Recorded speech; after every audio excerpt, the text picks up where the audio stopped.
भुना पाएगी?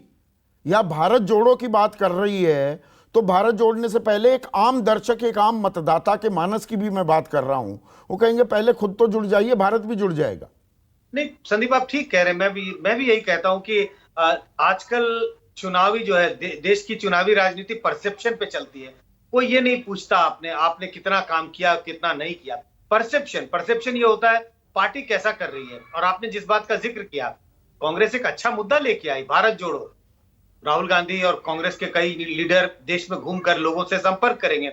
लेकिन सवाल जनता के मन में यह है, जो जिसका जिक्र आपने किया, लोग पूछेंगे ठीक है भारत जोड़ो अच्छा मुद्दा है, लोगों से तो संपर्क कर रहे हो, अपने नेताओं से संपर्क साधे रखिए, कम्युनिकेशन लाइंस ओपन रखिए। तो जोड़े, पहले पार्टी के नेताओं को तो जोड़े।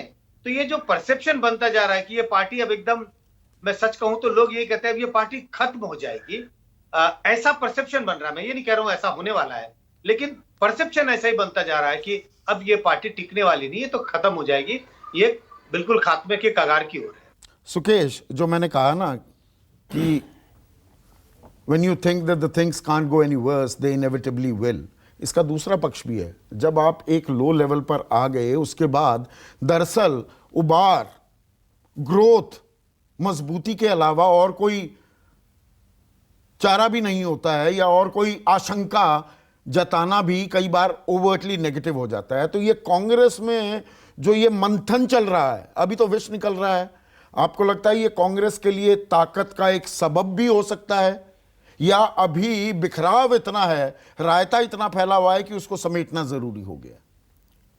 नहीं, इससे ताकत आएगी।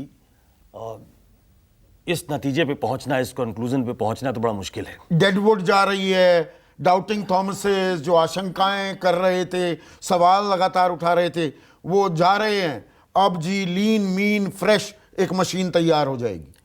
नहीं, जा सिर्फ वही नहीं रहे हैं जो डेडवुड हैं, जिनको हम डेडवुड कह रहे हैं या आप कह रहे हैं, मैं नहीं कह रहा।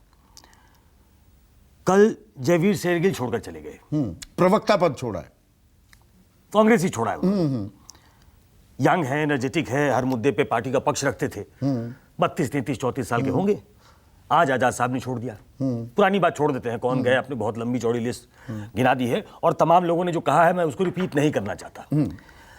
मैं वहां से शुरू करता हूं कि एक तरफ जयवीर का जाना कल और आज गुलाम नबी आजाद का पार्टी छोड़ना, ये एक सीरियस क्राइसिस की तरफ इशारा करता है। And where does the buck stop? Buck stops at the top. वो शीर्ष नेतृत्व पे जाके रुकता है। तो आपको इस गंभीर विषय पे चिंता तो करनी पड़ेगी। आपने कहा पॉलिटिक्स परसेप्शन से चलती है, बिल्कुल परसेप्शन चलती है, आजकल तो चलती है। अब आपका जो कम्युनिकेशन स्किल है, एक्सटर्नल, बाहर जो आप परसेप्शन क्रिएट करते हो जिससे, उसमें आप कमजोर थे। कांग्रेस ये मानने लगी है कि भाई हम बीजेपी को वहां मैच नहीं कर पाते, हमने बहुत काम किया, हम जनता तक पहुंचा नहीं पाए, या फिर बीजेपी काम नहीं करती है, बहुत ज्यादा हंगामा करती है, ऐसा प्रचार प्रसार करती है, ऐसा नैरेटिव क्रिएट करती है कि जनता उसमें आ जाती है। आप वहां पहले से कमजोर थे। लेकिन जो इंटरनल कम्युनिकेशन सिस्टम है आपका, उसमें कंप्लीट ब्रेकडाउन है। इसको कंप्लीट ब्रेकडाउन कहते हैं। जिस तरीके से उनके एक एक लोग छोड़कर जा रहे हैं, उसमें यंग लीडरशिप से लेकर और ओल्ड गार्ड है, आपको उस तरफ देखना पड़ेगा। ये बड़ा मायोपिक व्यू है सोचने का, जिसकी तरफ रोहन गुप्ता कह रहे हैं पार्टी ने उनको क्या नहीं दिया। अरे जो पार्टी में होता है उसी को दिया जाता है। जिसने 50 साल पार्टी में दिए हैं उन्हीं में से किसी को दोगे ना आप, कि किसी फॉरेन एलिमेंट को लाके बिठाएंगे आप। ये बहुत छोटी संकीर्ण सोच है कि उनको पार्टी ने क्या नहीं दिया वो छोड़कर चले गए। बल्कि उलटकर आपको यह देखना, आत्ममंथन करना होगा कि सब कुछ देने के बाद भी क्यों छोड़ दिया। सवाल यही है। हाँ। और पार्टी कैसे चलती है आज की तारीख में, कांग्रेस के सामने चुनौतियां क्या है? एक, पार्टी को एकजुट रखना, मजबूत रखना। जो स्विंग करके जिसकी तरफ इशारा किया संजय जी ने, कि वो 200 से 250 के बीच सीटें हैं, और वहां भी वो बहुत they are lagging behind BJP. तो आप कभी पैन इंडिया इसकी पार्टी थे, आप श्रिंक करते जा रहे हैं, तो वहां तो आप कमजोर हो रहे हैं। दूसरी सबसे बड़ी चुनौती कहां है कि आप रैलिंग फोर्स भी नहीं है विपक्ष के बीच। विपक्षी पार्टियां आपको सेंटर में रख के राजनीतिक विमर्श के लिए तैयार भी नहीं है। उसके लिए कोई नीतीश कुमार तैयार हो रहे हैं कि हम दिल्ली आकर बात करेंगे। भाई कांग्रेस बात नहीं कर पा रही है वहां कि हमारे इर्द गिर्द सारे हों या किसी हम धुरी है या चलिए कोई और धुरी है, हम उसके इर्द गिर्द हैं, उसके लिए भी तैयारी नहीं है। तो आपका इंटरनल कम्युनिकेशन सिस्टम का ब्रेकडाउन है, आप एक नैरेटिव क्रिएट नहीं कर पा रहे हो, आप पार्टी को एकजुट नहीं रख पा रहे हो, आप कोलिशन को एकजुट, विपक्षी मेकओवर कोलिशन का को माकूल मौका है कि चेहरा भी नया, यहां पर राहुल गांधी के नेतृत्व पर सवाल उठाए जा रहे हैं, पार्टी चाह रही है पर वो रिलक्टेंट हैं, एक परिवारवाद का आरोप चस्पा करती रहती है, बीजेपी वो चीज उठाती है लगातार। तो ये अपने आप में वो अपॉर्चुनिटी इन क्राइसिस की मैं बात कर रहा हूं।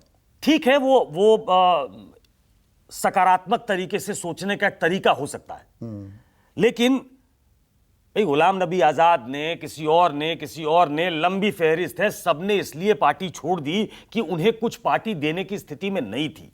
लेकिन क्या जो वो मुद्दे उठा रहे हैं उनमें दम नहीं है क्या?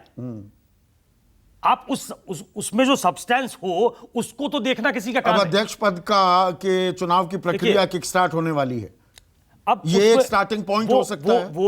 वो भी और आप राहुल गांधी से, हम लोग कई बार राहुल गांधी से ऐसे भी मिले हैं, कुछ पत्रकारों से जब वो मिला करते थे, बहुत दिनों से तो मिले नहीं है, तो उस समय सबसे ज्यादा उनका जो फोकस होता था वो इंटरनल डायनेमिज्म पे और डेमोक्रेसी पे होता था कि हम एनएसयूआई को मजबूत करेंगे, हम यूथ कांग्रेस को मजबूत करेंगे, हम कम्युनिकेशन को मजबूत करेंगे, नए लोगों को लाएंगे, न्यू ब्लड इन्फ्यूज करेंगे कांग्रेस में, और सब कुछ डेमोक्रेटिक तरीके से होगा, चुनावों के आधार पे होगा। ये पिछले 10 साल में कई बार वो कह चुके हैं, लेकिन वो प्रक्रिया होती हुई दिखती नहीं है। आइडियलिज्म ज्यादा दिखाई देता है। और जो चिट्ठी लिखी जाती है ऐसे लोगों की तरफ से, देखिए ये किसी भी जीवंत संस्था में ये होना चाहिए।